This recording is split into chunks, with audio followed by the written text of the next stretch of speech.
Hey friends, Peter Fasciano here. Welcome back to my series on the Canon M6 Mark II. In today's video, we're going to go ahead and show you guys how to enable the high frame rate, the 120 frames per second in the M6 Mark II. I'm going to talk a little bit about the caveats with shooting slow motion, what the camera does to the footage once it's shot, and then I'm going to take it out of camera and put it into Premiere Pro and show you guys how I deal with slow motion footage with the M6 Mark II. Let's go and jump into today's video. All right, since this is a video feature, make sure your mode dial at the top is turned to your camera video icon. Hit the menu button. We're looking at the right camera icon, number 1, movie record quality. Go ahead and select it, scroll down to high frame rate and enable it. And once you enable it, you notice that you have 7 minutes and 29 seconds of record time, and we're shooting in full HD 1920 by 1080 at 119.9 frames per second or 120 frames per second. We're going to be using focus peaking, so turn your switch on the back of your camera to manual focus and make sure that focus peaking is on in your camera. We also want to make sure we adhere to the 180-degree shutter rule. So since we're shooting 120 frames per second, we want to set your shutter speed double that of your frame rate to 250 frames per second. If your camera lens has an autofocus manual focus switch, you can go ahead and change it to manual focus to help you with the focus peaking, and you don't have to change the back of the camera to manual focus. This will do it for you. All right, so that's the settings of the camera. So now let's go ahead and get into the caveats and some of the downsides of shooting slow motion. Number 1, you end up losing autofocus ability. So that's why I'm suggesting you use focus peaking. So any subject that you're trying to video, those high contrast areas of the focus peaking will help you keep the subject in focus. Number 2, you also lose audio. So you have to think about sound design. When you put it into Premiere Pro or some other program that you use, you can put music or sound effects of the subject or a combination of both to enhance your footage. Now, what the camera does, and this is the important part, and I have to tell you, I'm not the most technical person, so I ended up reaching out to Chris Olsen Films, and he helped me out with some of the math here. So Chris, thank you very much. Go check his channel out. He does some stuff for Premiere Pro, and I leaned on him for the math on this. So here's what the camera does.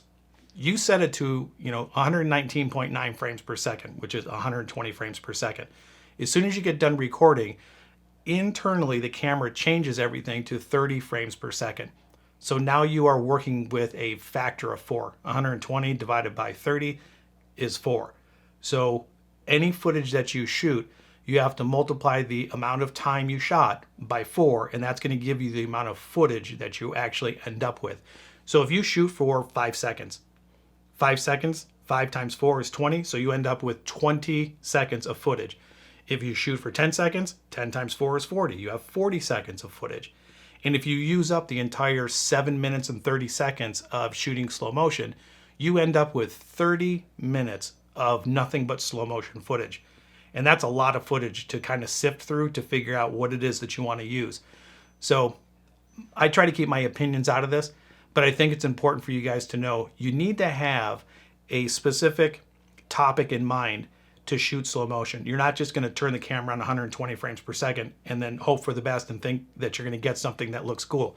I mean, I guess you could, but that's a lot of time to be looking through slow motion footage. 10 seconds is a long time to be looking at slow motion footage. So please make sure that you have a subject in mind, an idea that you want to capture, and then go forward with the slow motion. So like I said, the camera shoots at 120 frames per second. It converts it to 30 frames per second, and then it takes that and puts it into slow motion footage. Now, where this is important is when you throw it into Premiere Pro, I see people doing 24 frame per second timelines, and you do 30 frame per second timelines.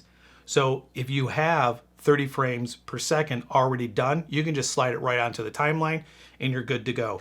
If you wanted to speed ramp it, then you're going to increase the time remapping or the time frame to 400 frames per second or 400%. And that's going to bring your footage back to normal speed. And then if you want individual sections of it to be in slow motion, as soon as you hit your keyframes, you're going to drag that area down to 25%, and then you're going to end up having a speed ramped subject. So it'll be normal motion, it'll ramp down into the slow motion, it'll go for a little while, and then it'll ramp back out into normal speed again. So that's something to think about. If you are going to take this slow motion footage, which is 30 frames per second, and you're going to put it into a 24 frames per second timeline, like on Premiere Pro, then you're going to take the 30 frames per second and you're going to slow it down to 80%. And that way it'll fit into your 24 frames per second timeline just fine. If you want to speed ramp it again, and it's on a 24 frames per second timeline, then you're going to convert it to 400%. So you can take the entire clip, you can put the speed to 400%, put your in and out points, or your, what do they call those again? I just said it a second ago. Your keyframes. You're going to put your keyframes, and then you're going to drag your keyframe sections down within the 24 frames per second timeline down to 20%, and you should be good to go with your slow motion. Now, you don't want to go any lower than that, because then eventually you're going to start to drop frames, and then it's going to look a little bit choppy. So those are some things to think about. And before I actually get into Premiere Pro, the last thing I want to let you guys know is the camera does overheat. It has overheating issues. It overheats when you shoot in 4K for like 40 minutes or so, and shooting in 120 frames per second is no different. I think I got about 14 minutes worth of slow motion footage before it overheated and shut down. Now, by no means was that scientific. I just basically was shooting 30-second intervals, and eventually, after I looked at it and looked at the footage in the camera, it kind of added up to about 14 minutes overall of shooting slow-mo. So just keep that in mind. Now, I'm a birder. It pains me to say that I am. So let's go ahead and put in some footage into Premiere Pro, and I'll show you guys how I slow it down on a 30 frames per second timeline and a 24 frames per second timeline. And do me a favor, in the comments below, let me know how you guys process your slow motion videos, or how you play it back. Do you shoot slow motion and do you just watch it on the back of the camera? Do you download it onto a computer? Are you actually creating YouTube videos? Leave a comment down below and let me know how you guys do slow motion footage. And then also correct me if any of the stuff that I'm saying here is wrong. And this is how I end up using the slow motion video.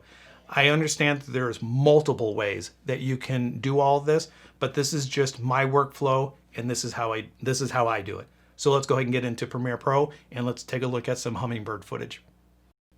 All right, I'm going to go ahead and do this all in real time. In my project bin, I have my file of the hummingbird at 30 frames per second, and this has already been slowed down. So 2 minutes of slow motion footage. In actuality, I only shot for 30 seconds, but 120 seconds divided by 4 is 30 seconds. So I end up right clicking. I'm going to change this to normal speed duration. I'm going to change this from 100% to 400%. And now that I have my normal clip at 30 seconds, I'm going to drag this onto the timeline. Because I didn't create a new sequence, this automatically assumes the 30 frames per second that you drug onto the timeline. I'm going to expand this up. I'm going to right click on the FX. I'm going to go to time ramping and speed. I'm going to start dropping my keyframes on this line so I can slow down the footage. I'm not going to polish this at all. I'm just going to show you how to slow it down. So I'm going to scrub through to the point where this hummingbird starts to come in here. So right about this point, I want to slow the footage down. I'm going to drop a keyframe. It's going to fly in and back out, and then fly in and then sit down. So I want to stop my slow motion here. Drop a second keyframe, and in between these two frames is where I want to slow it down. Since I'm working with 30 frames per second, I can slow this down to 25%. I'm going to click and drag this down to 25%, and it's a little bit finicky sometimes, so 25%. I'm not going to do all of this, so I'm just going to shrink this down. I'm going to render this eventually, but before I do that, I want to go ahead and take these bars, and I want to slide them out to the right, because this is the speed ramping. I don't want it just to automatically cut from slow motion back to normal motion. So this line has a gentle slope to it. I want to smooth it out even more by taking this little blue line and move it off to the right or to the left. Same thing here. I'm going to take this and move it to the left. That blue line will appear when you click on it, and I want to smooth that out. Now I've got normal speed. Hummingbird starts to slow down. You start to see it flapping its wings, and then it's going to speed back up again. I'm going to render this out and show you what it looks like. So the hummingbird comes in, starts to slow down right there, backs away, comes back in, and there we go. Now, what is it going to look like for a 24 frames per second? You're basically going to do the same thing. You just have different percentages that you are going to shrink. So what I'm going to end up doing now is just right-clicking, speed duration, set it back to 100%. I'm going to go up to File, New, Sequence, and I'm going to create a 24 frames per second sequence.